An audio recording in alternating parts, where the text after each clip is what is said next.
Indonesia resmi menjadi anggota BRICS sejak 6 Januari 2025. BRICS adalah akronim atau singkatan dari Brazil, Rusia, India, China, dan Afrika Selatan, sebuah organisasi yang beranggotakan negara-negara dengan perekonomian besar dan berkembang. Ada hal yang menarik ketika Presiden Brazil mengatakan bahwasanya BRICS merupakan perwujudan deklarasi Konferensi Asia Afrika atau deklarasi Bandung ataupun Dasar-Sila Bandung. Pernyataan tersebut disampaikan Presiden Brazil dalam pidatonya saat pembukaan sesi pertama KTT BRICS ke-17 yang digelar di Museum Seni Modern Brazil pada 7 Juli 2025, yang akhirnya membuat saya penasaran mengenai Dasar-Sila Bandung atau Deklarasi Bandung yang menjadi perwujudan BRICS, yang padahal Dasar-Sila Bandung dibuat sekitar tahun 1954. Perlu diketahui, Konferensi Asia Afrika dan Dasar-Sila Bandung adalah dua hal yang berkaitan tapi tidak sama. Konferensi Asia Afrika adalah pertemuan yang menghasilkan Dasar-Sila Bandung, di mana Dasar-Sila Bandung berisi 10 prinsip yang telah disepakati dan menjadi pedoman bagi negara Asia Afrika dalam menjaga perdamaian dan kerjasama dunia. Países que hoje integram os BRICS foram seus membros fundadores. 10 anos depois, a Conferência de Bandung refutou a divisão do mundo em zonas de influência e avançou na luta. Berakhirnya Perang Dunia Kedua pada tahun 1945 ternyata tidak juga membuat kondisi di dunia menjadi aman. Munculnya dua negara adidaya yaitu Amerika Serikat dan Uni Soviet sebagai pemenang perang membawa dunia dimasuki babak baru dalam sejarah yaitu era Perang Dingin. Pada periode ini konstelasi politik dunia terbagi menjadi dua, yaitu blok barat yang dipimpin oleh Amerika Serikat dan blok timur yang dipimpin oleh Uni Soviet. Kedua blok berusaha menarik negara-negara lain untuk masuk menjadi anggota blok mereka. Pertarungan yang pada awalnya didasari oleh perbedaan ideologi antara kapitalis dengan komunis kemudian berlanjut dalam persaingan bidang persenjataan, teknologi luar angkasa, dan pembentukan fakta-fakta pertahanan. Persaingan tersebut ikut mempengaruhi keadaan negara-negara di benua Asia dan Afrika. Pada awal tahun 1950-an, beberapa negara Asia Afrika menjadi ajang pertentangan kedua blok tersebut. Selain Perang Dingin, ketegangan politik di dunia juga disebabkan karena masih adanya imperialisme, terutama di belahan Asia dan Afrika seperti Vietnam, Aljazair, Tunisia, dan Maroko. Beberapa negara yang telah merdeka pun masih banyak yang menghadapi masalah-masalah sisa-sisa imperialisme seperti Indonesia tentang Irian Barat, India, Pakistan tentang Kashmir, dan negara-negara Arab tentang Palestina. Di dalam mengatasi persoalan-persoalan dunia tersebut, Perserikatan Bangsa-Bangsa atau PBB sebenarnya menjadi organisasi internasional yang paling berwenang. Namun, pada kenyataannya PBB belum berhasil menyelesaikan permasalahan yang ada, terutama terkait masalah ketegangan di dunia akibat Perang Dingin. Keadaan itulah yang melatar belakangi lahirnya gagasan untuk mengadakan sebuah konferensi yang melibatkan negara-negara di Asia dan Afrika.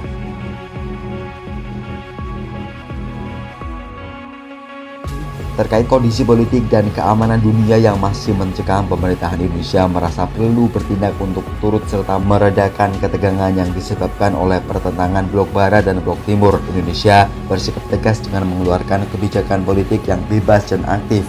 Selain itu, Indonesia juga menerapkan politik bertetangga baik atau Good Neighbor Policy. Perdana Menteri Ali Sastroamidjojo di depan Dewan Perwakilan Rakyat Sementara atau DPRS pada 25 Agustus 1953 menyampaikan keterangan tentang politik luar negeri Indonesia. Di dalam kesempatan itu, Ali Sastroamidjojo menyatakan bahwa keaktifan pemerintahan untuk ikut meredakan ketegangan dunia memerlukan kerjasama dengan negara-negara yang keadaan dan kedudukannya sama dengan Indonesia, yaitu negara-negara Asia Afrika yang memiliki pendirian sama terhadap persoalan internasional.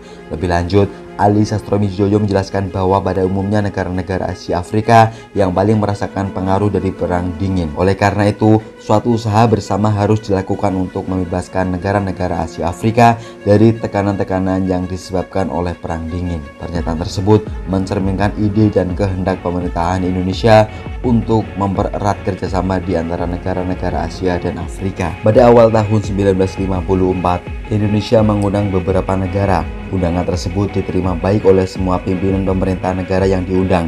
Pertemuan yang kemudian disebut Konferensi Kolombo itu dilaksanakan pada 28 April sampai dengan 2 Mei 1954. Konferensi ini membicarakan masalah-masalah yang menjadi kepentingan bersama di antara soal keamanan internasional dan stabilitas di Asia. Konferensi dimulai pada 28 April 1954 di Gedung Senat di Kolombo, dihadiri oleh semua Perdana Menteri yang diundang. Ketika pidato pembukaan, para Perdana Menteri menyampaikan tema yang hampir sama, yaitu persoalan Perang Dingin yang berdampak pada meningkatnya ketegangan di Asia. Di dalam konferensi tersebut, hal yang menarik perhatian para peserta konferensi adalah usulan dari Perdana Menteri Ali Sastronidjoyo untuk mengadakan pertemuan yang lebih luas dan bukan hanya diikuti oleh negara-negara Asia, tetapi juga negara-negara Afrika yang sedang menghadapi permasalahan yang sama.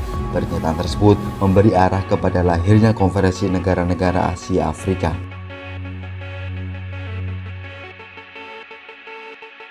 Salah satu kesepakatan di Konferensi Kolombo adalah memberi tugas kepada Indonesia untuk menjajaki kemungkinan diadakannya Konferensi Asia Afrika atau KAA. Pemerintahan Indonesia selanjutnya melakukan pendekatan melalui saluran diplomatik pada 18 negara Asia Afrika. Tujuannya adalah mengetahui sejauh mana pendapat negara-negara tersebut terhadap ide mengadakan KAA atau Konferensi Asia Afrika. Di dalam pendekatan tersebut juga dijelaskan bahwa tujuan utama konferensi itu ialah untuk membicarakan kepentingan bersama bangsa-bangsa Asia Afrika, mendorong terciptanya perdamaian dunia dan mempromosikan Indonesia sebagai tempat konferensi. Pada umumnya, negara-negara yang dihubungi menyambut baik ide tersebut dan menyetujui Indonesia sebagai tuan rumahnya. Walaupun dalam hal itu, waktu dan peserta konferensi terdapat perbedaan pandangan. Desakan agar segera diadakan konferensi negara-negara Asia Afrika kembali disampaikan oleh Perdana Menteri Ali Sastronidjoyo ketika berkunjung ke India pada September 1954. Pada kunjungan tersebut, Ali Sastronidjoyo membicarakan perkembangan yang terjadi di dunia, khususnya Asia Tenggara, sejak berakhirnya Konferensi Kolombo. Dari hasil pertemuan itu, kedua Perdana Menteri mengeluarkan pernyataan bersama menyetujui perlunya Konferensi Asia Afrika dilakukan secepatnya mungkin dan juga kesepakatan agar sebelum KAA diadakan perlu adanya pertemuan antara Perdana Menteri negara-negara Konferensi Kolombo. Setelah lawatnya ke India, Perdana Menteri Ali Sastronidjoyo selanjutnya mengunjungi Birma. Pada akhirnya, kunjungan juga disepakati dengan Perdana Menteri negara Birma bahwasanya Konferensi Asia Afrika sangat perlu dan sangat bermanfaat bagi perdamaian dunia. Setelah serangkaian pertemuan dan penjajakan yang dilakukan Indonesia, Perdana Menteri Ali Sastronidjoyo mengundang para Perdana Menteri yang hadir di Konferensi Kolombo untuk mengadakan pertemuan di Bogor pada tanggal 28 sampai dengan 31 Desember 1954.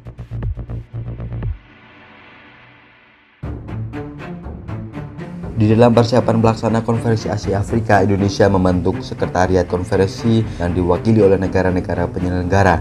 Untuk mewujudkan keputusan konferensi Bogor, segera dibentuk sekretariat bersama atau joint sekretariat oleh 5 negara penyelenggara. Indonesia diwakili oleh Sekretaris Jenderal Kementerian Luar Negeri Ruslan Abdul Ghani yang juga menjadi ketua, dan 4 negara lainnya diwakili oleh kepala-kepala perwakilan negara masing-masing di Jakarta. Pemerintah Indonesia sendiri pada 11 Januari 1955 membentuk panitia interdepartemental yang diketuai oleh Sekretaris Jenderal Sekretariat bersama dengan anggota-anggota dan penasihat berasal dari berbagai departemen guna membantu persiapan konferensi. Di Bandung, tempat diadakannya konferensi, dibentuk panitia setempat pada 3 Januari 1955 yang diketuai oleh Sanusi Harijadinata, Gubernur Jawa Barat. Panitia setempat bertugas mempersiapkan dan melayani soal-soal yang bertalian dengan akomodasi, logistik, transport, kesehatan, komunikasi, keamanan, hiburan, protokol, penerangan, dan lain sebagainya. Gedung Concordia dan Gedung Dana Pensiun dipersiapkan sebagai tempat sidang-sidang konferensi. Hotel Homan, Hotel Preanger,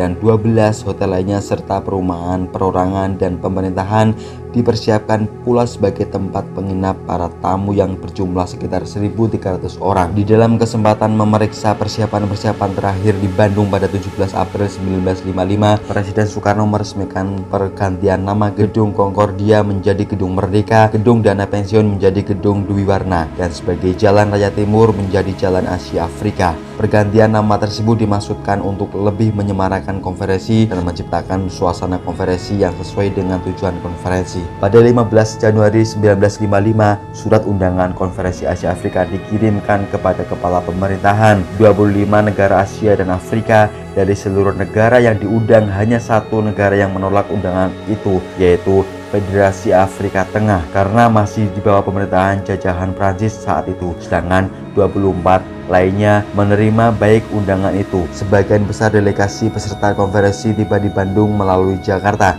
pada 16 April 1955. Suatu hari sebelum konferensi Asia Afrika dibuka pada 17 April 1955, Perdana Menteri Ali Satromijoyo mengundang para ketua delegasi yang telah datang di Jakarta untuk membicarakan prosedur dan agenda guna melancarkan jalannya konferensi.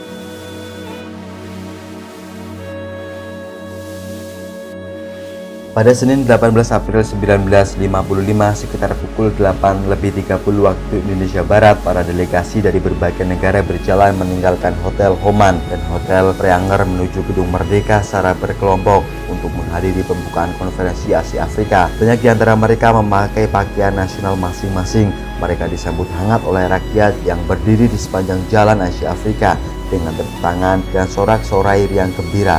Perjalanan para delegasi dari Hotel Homan dan Hotel Perangai dan Hotel Preanger ini kemudian dikenal dengan nama langka bersejarah atau The Bandung Walk. Sekitar pukul 9 waktu Indonesia Barat, semua delegasi sudah tiba di Gedung Merdeka. Tidak lama kemudian, rombongan Presiden dan Wakil Presiden Republik Indonesia Soekarno dan Muhammad Hatta tiba di Gedung Merdeka. Di depan pintu gerbang Gedung Merdeka, kedua pucuk pimpinan pemerintahan Indonesia itu disambut oleh 5 Perdana Menteri negara sponsor. Setelah diperdengarkan lagu kebangsaan Indonesia Raya, maka Presiden Soekarno mengucapkan pidato pembukaan yang berjudul Lahirlah Asia Baru dan Afrika Baru pada pukul 10:20 waktu Indonesia Barat. Dalam kesempatan tersebut, Soekarno menyatakan bahwa peserta konferensi yang berasal dari kebangsaan yang berlainan, begitu pula latar belakang sosial dan budaya, agama, sistem politik, bahkan warna kulit pun berbeda-beda. Meskipun demikian, kita dapat bersatu, dipersatukan oleh pengalaman pahit yang sama akibat kolonialisme, oleh ketetapan hati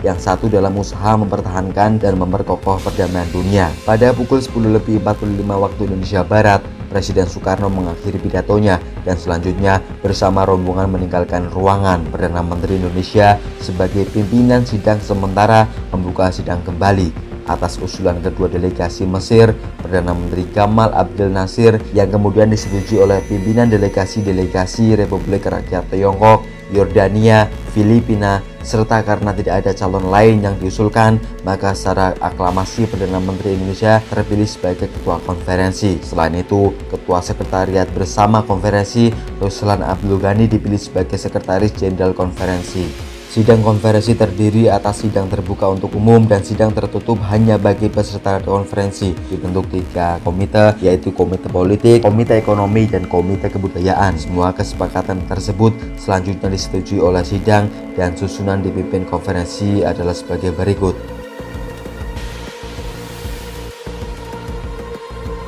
Dalam sidang-sidang selanjutnya muncul beberapa kesulitan yang telah diduga sebelumnya. Kesulitan-kesulitan itu terutama terjadi dalam sidang komite politik. Perbedaan pandangan politik dan masalah-masalah yang dihadapi antara negara-negara Asia Afrika muncul ke permukaan. Akan tetapi berkat sikap bijaksana dari pimpinan sidang serta hidupnya rasa toleransi dan kekeluargaan di antara peserta konferensi, maka jalan buntu selalu dapat dihindari dan ketegangan dapat diakhiri. Setelah melalui sidang-sidang yang menegangkan dan melelahkan selama 1 minggu, maka sidang umum terakhir konferensi Asia Afrika dilaksanakan pada 24 April 1955. Dalam sidang tersebut dibacakan rumusan pernyataan dari tiap-tiap panitia sebagai hasil konferensi oleh Sekretaris Jenderal Konferensi. Sidang umum kemudian menyetujui seluruh pernyataan tiap-tiap panitia tersebut. Acara dilanjutkan dengan pidato sambutan para ketua delegasi. Setelah itu ketua konferensi menyampaikan pidato penutupan dan menyatakan bahwa konferensi Asia Afrika ditutup. Dalam konferensi terakhir itu dinyatakan bahwa konferensi Asia Afrika telah meninjau kepentingan bersama negara-negara Asia dan Afrika dan telah merundingkan cara-cara bagaimana dapat bekerja sama dengan lebih erat di bidang ekonomi, kebudayaan, dan politik. Hal yang paling monumental dari hasil konferensi Asia Afrika ialah Dasar-Sila Bandung, yaitu suatu pernyataan politik berisi prinsip-prinsip dasar dalam usaha memajukan perdamaian dan kerjasama dunia yang berjumlah 10 poin. Yang pertama, menghormati hak-hak dasar manusia dan tujuan-tujuan serta asas-asas yang termuat dalam piagam PBB. Yang kedua, menghormati kedaulatan dan integritas teritorial semua bangsa-bangsa. Yang ketiga, mengakui persamaan semua suku-suku bangsa dan persamaan semua bangsa-bangsa besar maupun kecil. Yang keempat, tidak melakukan intervensi atau campur tangan dalam soal-soal dalam negeri negara lain. Yang kelima, menghormati hak tiap-tiap bangsa untuk mempertahankan diri sendiri secara sendirian atau secara kolektif yang sesuai dengan piagam PBB. Yang keenam, tidak mempergunakan peraturan-peraturan dari pertahanan kolektif untuk bertindak bagi kepentingan khusus dari salah satu dari negara-negara besar dan tidak melakukan tekanan terhadap negara lain. Yang nomor 7, tidak melakukan tindakan-tindakan ataupun ancaman agresi ataupun penggunaan kekerasan terhadap integritas teritorial ataupun kemerdekaan politik suatu negara. Yang kedelapan, menyelesaikan segala perselisihan internasional dengan jalan damai seperti perundingan, persetujuan, arbitrase atau penyelesaian hakim ataupun lain-lain cara damai lagi menurut pilihan pihak-pihak yang bersangkutan yang sesuai dengan piagam PBB. Yang kesembilan, memajukan kepentingan bersama dan kerjasama. Yang ke-10, menghormati hukum dan kewajiban-kewajiban internasional.